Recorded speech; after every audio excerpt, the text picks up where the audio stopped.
Hi, folks. This is John Murphy, and welcome to the Tuesday webinar. And thank you indeed for joining me here today. I said these webinars are all about to help you to win at business and life.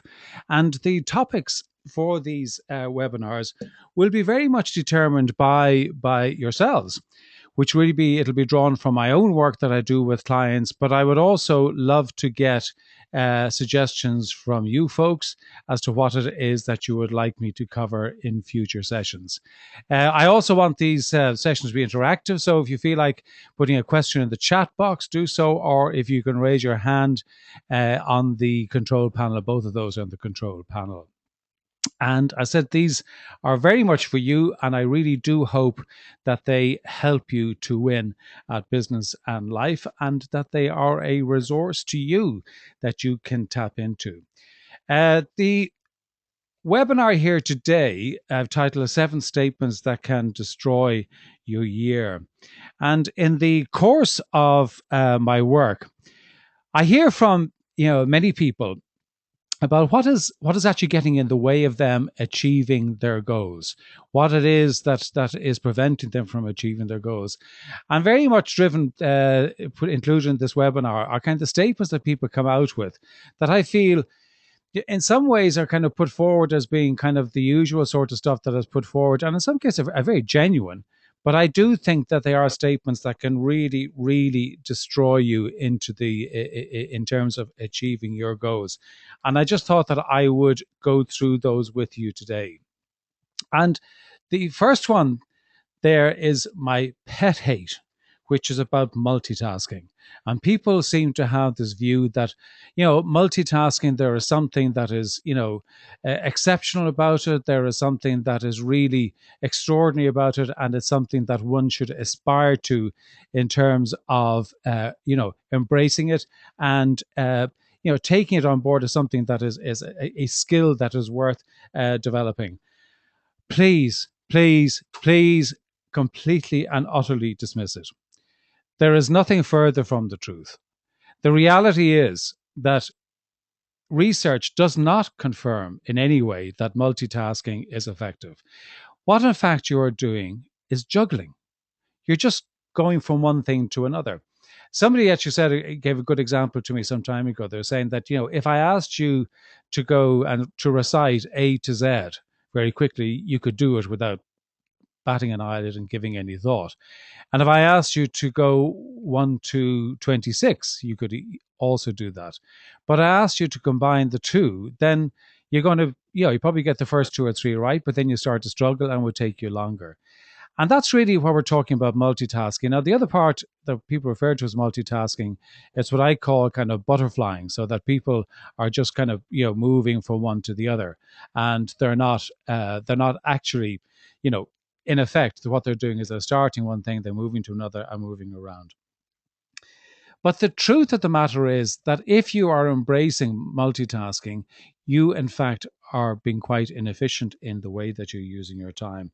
And the reality is that it will just simply take you longer to do anything. Research has shown and science has shown that the short term memory has pretty small capacity, in truth.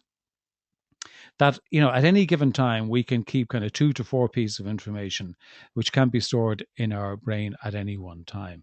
So when we accept that, and it is a fact, when we accept that, then really we see that multitasking is not going to be efficient. And really, when you talk about trying to take on various different things at various different at the same time, then what you're doing is you're creating an overload. And you're creating overwhelm as well. But what is really kind of at the crux of it is that you're not paying attention to what you should be doing. And that is really going to get in the way of it. So for anybody who is saying that, multitasking is brilliant, and I accept that in multitasking in some cases. I mean, I always think a very good example is where you've got young children and you've got, young mothers or parents who stay at home and they're, minding a baby, another child is screaming, somebody knocking at the door. Yes, these are things that they have to do and try and deal with, but that's not a virtue. That's just almost like a defense mechanism. And I would really advise you to dismiss that completely. The next statement that I hear from time and time again is, oh, my time management is my problem. That is just the biggest bane of my life. If I could just get my time management under control, then everything else would be resolved. Not true, folks. The reality is that we don't actually manage time, because time just simply is. We can't change it, we can't bend it, we can't shape it, we can't do anything with it. But what we can do is we can manage priorities. We can manage the resources. We can manage the projects that we are embracing.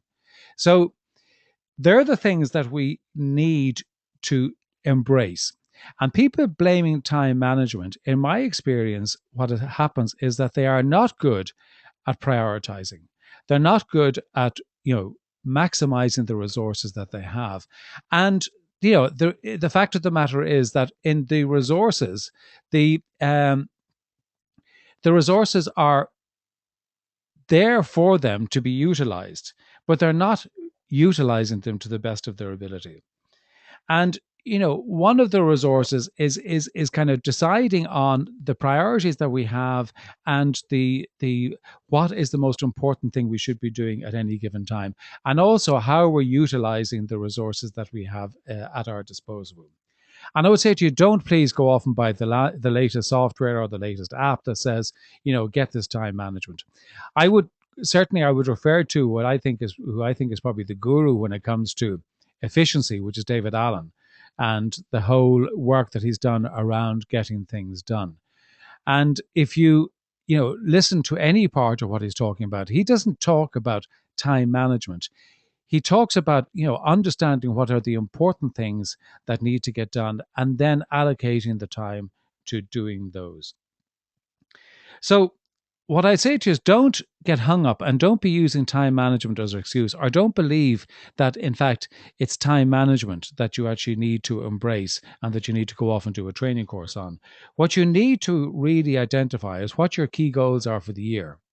And once you've identified what your key goals are for the year, then break that down into the next 90 days. And I'll talk a little bit about that later on. But then you identify the key actions that you need to take place in order to achieve the objectives that you have taken from your year and broken down to 90 days.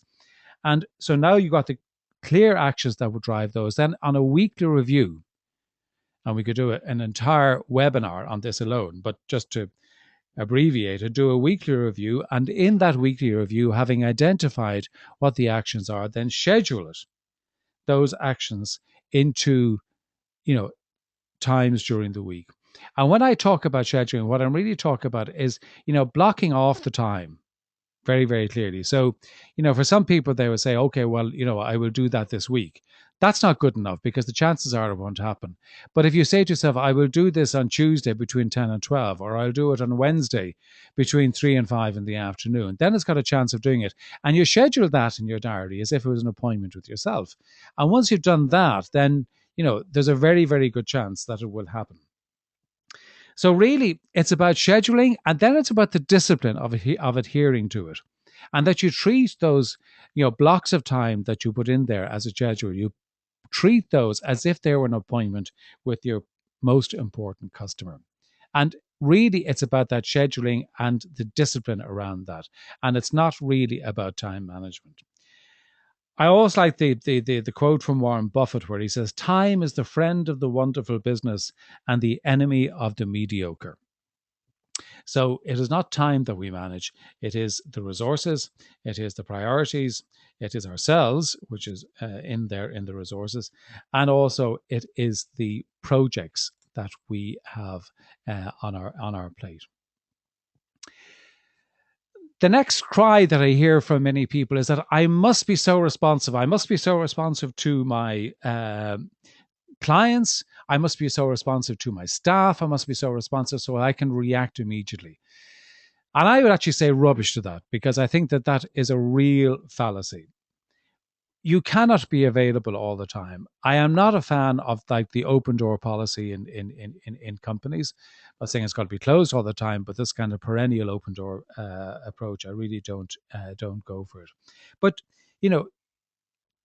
the fact of the matter is that email and texting and everything else, and different ways we communicate today are wonderful because they allow us to have instant communication with each other, that we can really very easily get in touch with each other. We very easily communicate with each other, and much easier than it was many years ago. However, the downside of that is that we feel that we become the slave to that communication, and we believe that every time something comes in, that we've got to respond to it. And I'd say that's absolutely untrue, and that's equally untrue both for your staff and indeed for your clients.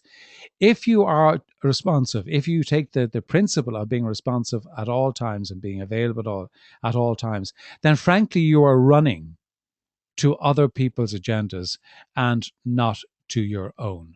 So I would say to you, please, don't really get into the bad habit, and it is a bad habit. And don't be driven by your email box. Very often when I, talk to clients of mine and I say, well, how often would you look at your email inbox? And the truth is that they just look at it constantly. They're never away from it. They're always reacting to it. If it's got a ping on it, it's ringing every time an email comes in. And in terms of efficiency, that is just so grossly inefficient. And I know the temptation is, particularly if you're waiting to get a communication, I know it's a huge temptation to actually try and, find out, has that email come in, or have I got an answer from Joe or Jane or whoever it might be. But you can't do that. You can't be driven by your email box. And you can't be driven by other people's agendas, which is precisely what you would be if you were to take this on board as being something that you should be doing. And I would say to anyone, and I advocate it to my clients, and believe you me, it's a challenge. And personally, by the way, it's a challenge for me too. But it's certainly something that I really, really endeavor and try and discipline myself to, is to allocate 3 times in the day when I will check and respond to emails. And if you do that, that is being efficient. It is being effective in terms of how you are responding to your clients, or how you're responding to staff, or whoever else it might be. But you're also not giving an expectation to people that you were available at the drop of a hat. You're not giving an expectation to people that you're available at all times. And, if you are giving that impression that you're available at all times, actually the impression that they get is that you're not terribly busy. You're just kind of sitting around there waiting for something to happen. So in order to kind of portray a professional image as well, it's important to ensure that you're not always available at the drop of a hat. So I would say to get into the discipline of you allocate time, whether it's first thing in the morning, in the middle of the day, and the last thing in the evening, or later in the afternoon is when I try and do it. And those 3 times, the chances of something being that incredibly urgent is remote. And if something is that incredibly urgent, I can pretty much guarantee that anybody who needs to get in touch with me that urgently has got my telephone number, so they can do it. So I don't need to be as tied and as chained to my email box as I might think. So I think that this is really important in terms of being disciplined about what you're doing and being disciplined about it. And it also comes back into your time management, because if you get into the email box, you know exactly what's going to happen. You get into an email box, you get into an email, there's a link on it, you follow it out, that looks interesting, that is another link to somewhere else, and suddenly there's 30 minutes, 40 minutes gone by, and you have not done what you set out to do, and you simply wasted some time. So I would say to you, please do not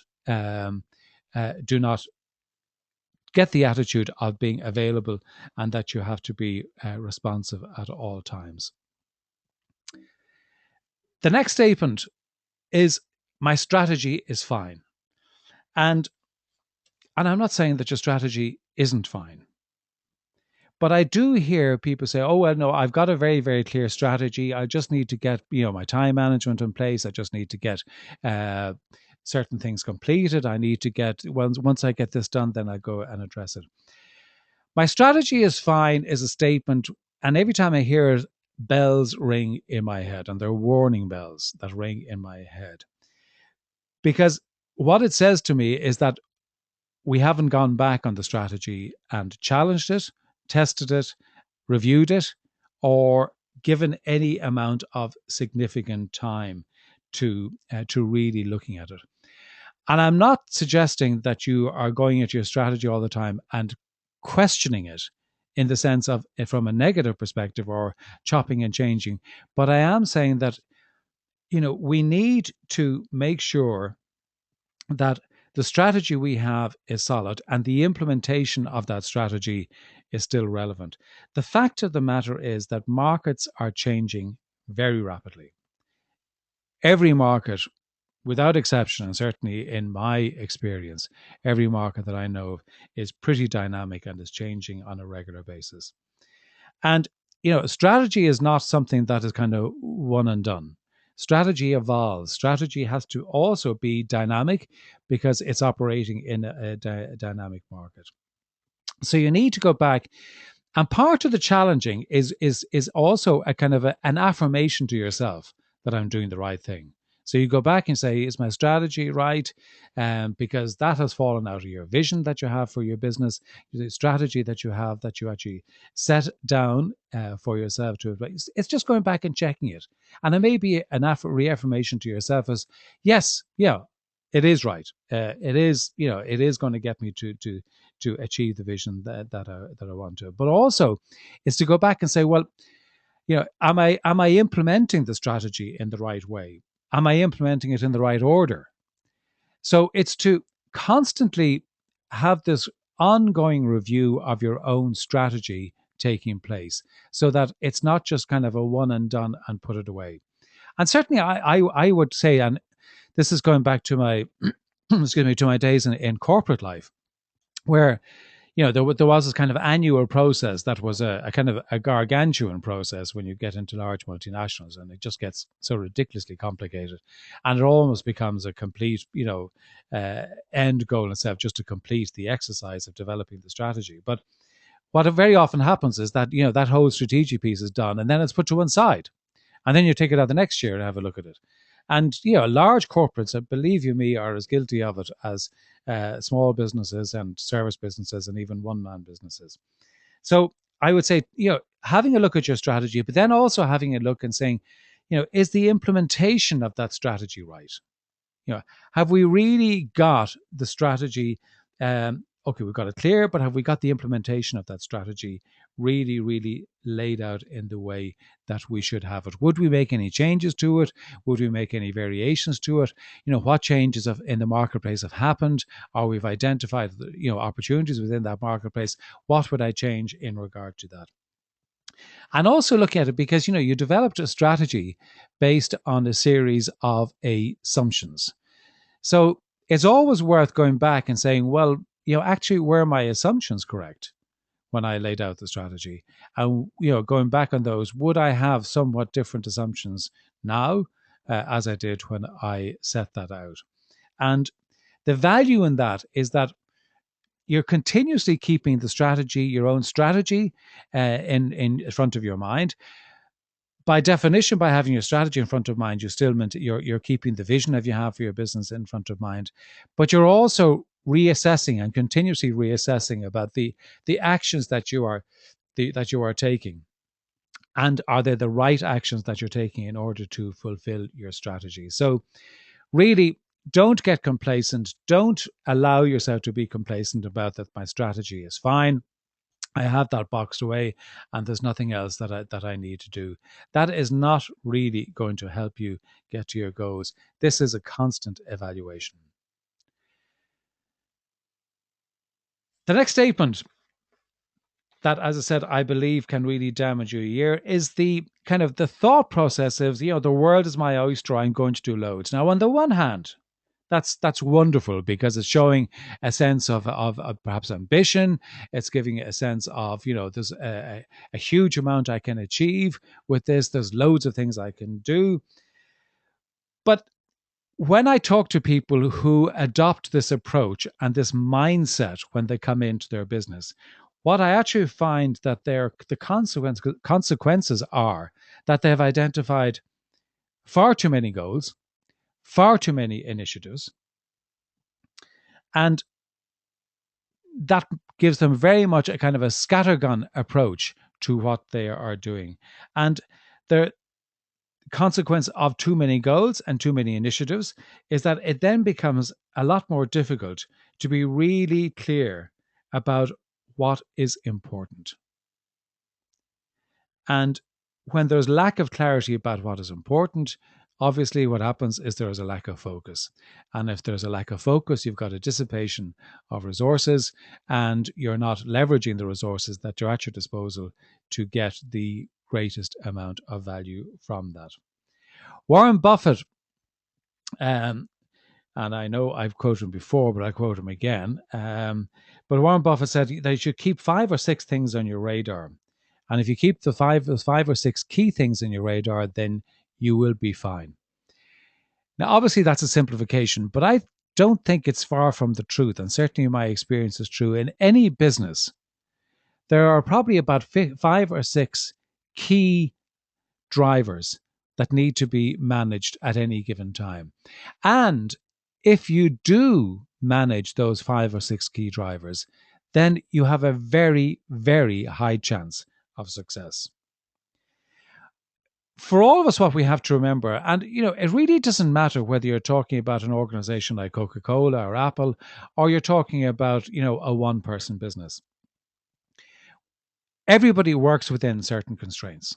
There's a constraint on money, there's a constraint on time, there's a constraint on people, there's a constraint on resources, all of those things. There are constraints.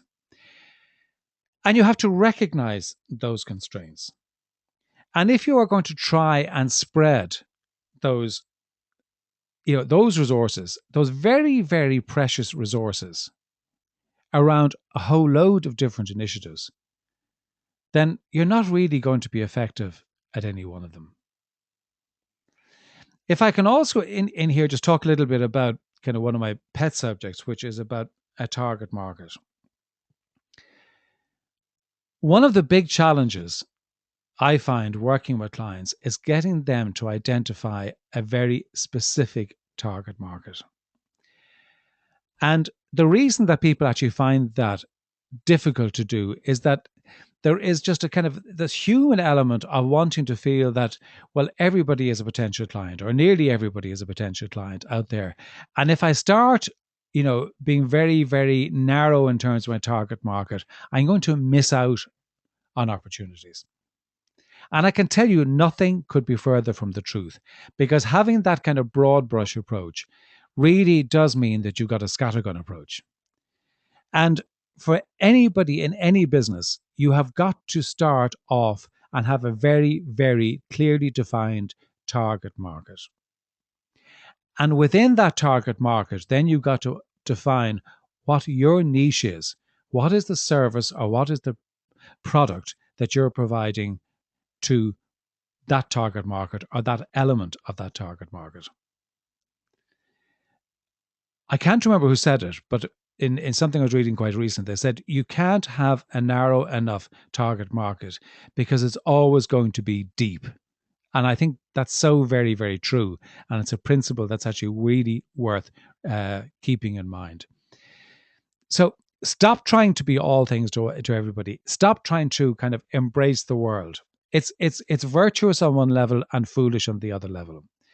Really focus on the target market so that you can really make inroads into that target market. And certainly the work that I've done with clients, I've never had them come back and complain to me that they've really, been 100% busy by operating in that niche within that target market. I've never had anyone complain to me that they've been completely busy in that particular area of business. And once you've developed and established yourself within one niche, you have 2 options in terms of growth. You can either go to another niche and provide the same service, or you can offer more products and services within the niche that you've already expanded yourself into. So I would say to anyone who is kind of looking at kind of, embracing the world, please, please, please do not. Come back, narrow it, be crystal clear about your target market, and be really, really focused on that. And then put all of your resources, all of your marketing, all of your time, all of the work that you do focused on that specific target market, and really get focused on it. It won't be an overnight success, but it certainly will get you on the road to success. But I can tell you one thing for sure and for certain: if you don't develop that principle of focus, you will have a scattergun approach, and you will make no inroads, no significant inroads into any market, and you will not be seen as an expert in any particular space whatsoever, which will really, really hold you back in terms of building your business.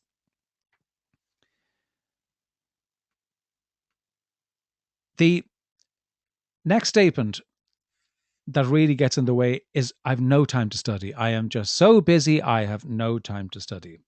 I'd have to say that, I'd put my hand up and confess that there were times in my own career where I would have said the same thing. But one thing that I have learned of working with and observing the highly successful people is that they never, ever stop learning. I got a very good lesson many years ago, which as I said, I didn't always, adhere to and follow. Was a very, very successful businessman. He was the CEO of a Fortune 500 company that had many different companies within that organization. And in talking to him, he told me that every Monday afternoon, he did not go to the office, and he went to this particular place where he studied something. He would always have something that he was learning. And his view was that he could not stop. He could not afford to stop learning. And even the fact of the discipline of going away from the workplace and allocating that time to study freed his mind up. And in actual fact, lots of other ideas, opportunities, and strategies came to mind. And when you look at anybody who is a peak performer, be that in business or be that in sport or in the arts, they are always learning and studying. I had a great example recently of somebody that I know who has been a very successful writer for a long period of time. And talking to him, he's saying that he is still learning how to write differently, and he has got quite a string of successful books under his belt. And when I talk about learning, you decide what it is that you want to learn. But I would certainly encourage you to learn from the best. Start off by looking at people that you admire, that you respect, that you would like to emulate, and study them. Get to know them. Get to know and understand what makes them tick, and what makes them successful, and the principles that they have in their lives that really drive them to success. I'd also suggest learning new technologies, and I certainly that resonates with me because I'm not somebody who kind of grew up with technology, and I've had to embrace it in more recent years. But it's moving at such a pace, and it's so powerful, and it's so valuable in any business, that I would say to anybody, please, for heaven's sake, make sure that you are learning about new technologies and new thinking in terms of applying that new thinking. But again, you will only do this if you incorporate it into your weekly schedule. And it is really something that if you don't schedule it, it simply won't happen. You've heard me say that before. And I really do believe that for any of us, if we stop learning, our brain will start to go backwards in terms of development, in terms of speed of learning, ability to learn, ability to absorb, and ability to retain information. And the truth of the matter is also that success sometimes can be the greatest impediment to learning, because we feel we know it all, we have it all, and we don't need to learn anything more. And as I said, if you look at the highly successful people, they would certainly make a liar out of that, because they, in fact, do not ever stop learning. So really, really make time to study. And the final statement that really gets in the way is this statement. Well, it's a yearly plan. We're early in the year, and yes, okay, we're a little bit behind, but we've plenty of time to catch up. Ho, I would say beware. Anytime I hear anybody say, "Well, there's plenty of year left for us," that certainly, again, rings an awful lot of warning bells. We have time to correct. You may have, but certainly I would say in my experience of many, many years in terms of business is that, if you're behind after the first quarter, you tend to spend the year chasing the plan. If you're behind on targets in terms of revenue, whatever it is that you target, you will spend the year chasing it. Now, that's been my experience, and I'm sure maybe others would find something different, but that certainly has been my experience and the experience of most people that I would talk to. But what I would say to you, and I mentioned it earlier on, is to break that yearly plan into 90-day chunks. What are the key goals that need to be achieved in the 90 days? What are the key projects that need to be delivered in the 90 days to ensure that we are really driving our annual plan forward? If you don't do that, you will have the attitude, well, there's plenty of year left. You need to put the focus and to put kind of the burning platform in terms of achieving things and the urgency about achieving things in the short term. And I said, when it comes to your weekly review, then you simply go through an analysis of the progress on your projects. What progress have you made of them to date? What are the things that you need to do to move them forward? What are the actions that you need to take in order to ensure that your 90-day plan is going to be achieved? And then you schedule it. Again, I will not making any apology for the fact that I keep on talking about scheduling. Make sure that you are just allocating those actions into days in that week, into times in those days in that week. So you allocate a time as 9 to 10 or 10 to 12 or 2 to 3, whatever it might be. Make sure that you're actually scheduling that time. Because if you don't, we all know how fast time goes. Think about, we have just started a new year. Think about how quick the last year went. It absolutely flew. And the other thing that I'd say about your yearly plan is to look at your goals on a daily basis. Really, it will take you only 30 seconds to do it. But if you look at your goals on a daily basis, then your mind is focused on that. You have done the work in terms of your weekly review.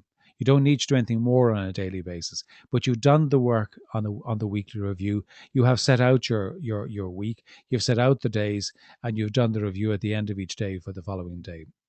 So I would say, just take a moment to look at your goals. It is so powerful and it is so energizing to do that. So there are my 7 statements that I believe can get in the way of you having a wonderful year. The multitasking, we talk about time management, responsiveness, feeling that your strategy is fine, have an attitude the world is my oyster, and no time to study, and it's a yearly plan. So I really hope that you have found this useful, and I see a number of questions that have come in during the course of. So I'll just take those if I can for a few moments.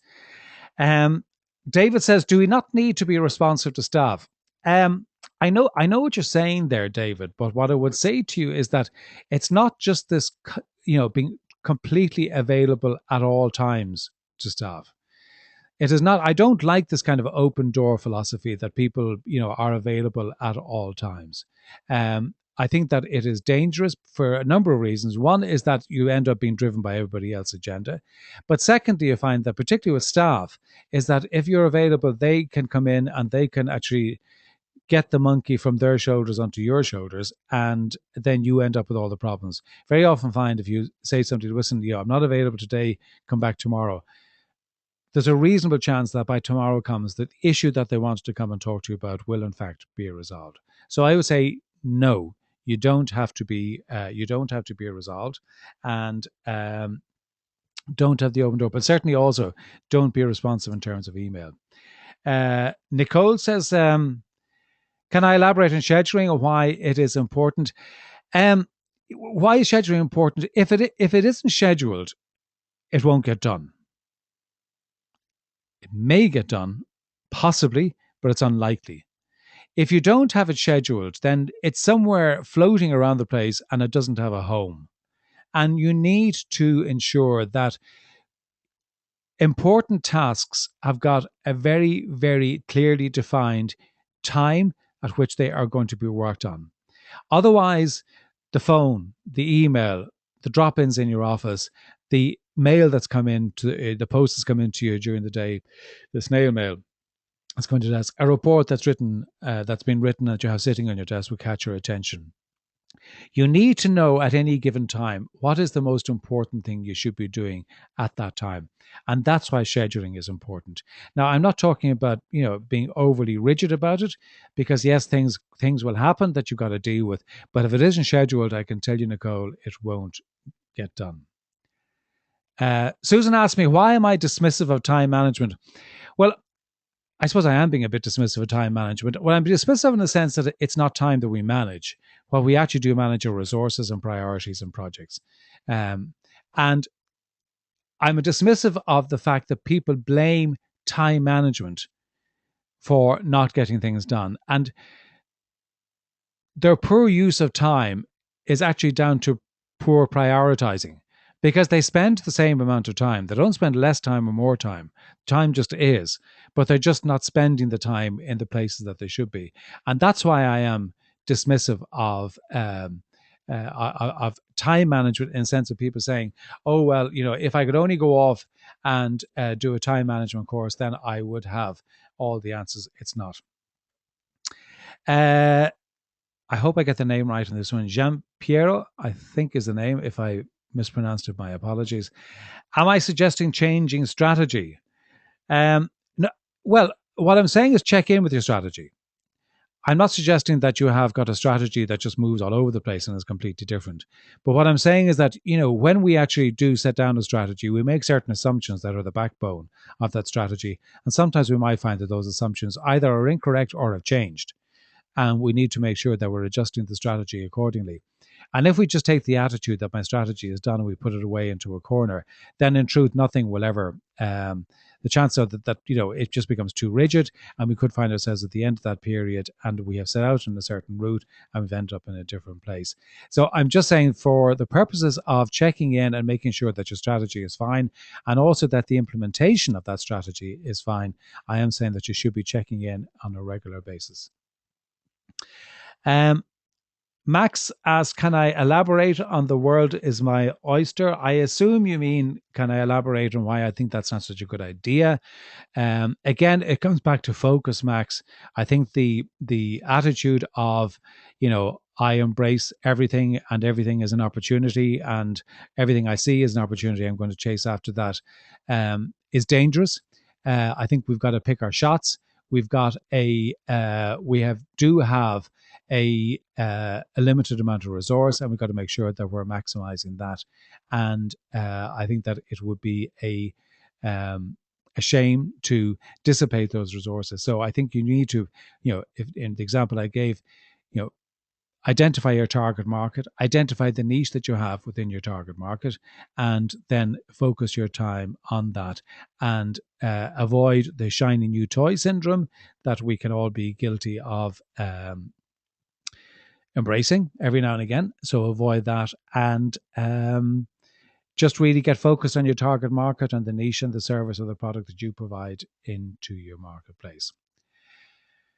So, folks, we come to the end of this Tuesday's webinar. I want to thank all of you that have joined me. For those that weren't able to make it, I'd be delighted to actually make the recording available to you. The next webinar that we will have will be on the 4th of February. Same time, same place, and we will let you know about that.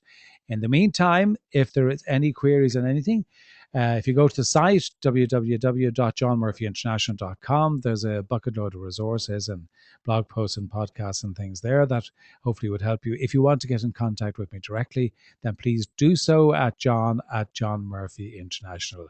So until next Tuesday week, which is the 4th of February, look after yourselves and continue to win at business and life. Talk to you then. Cheers. Bye.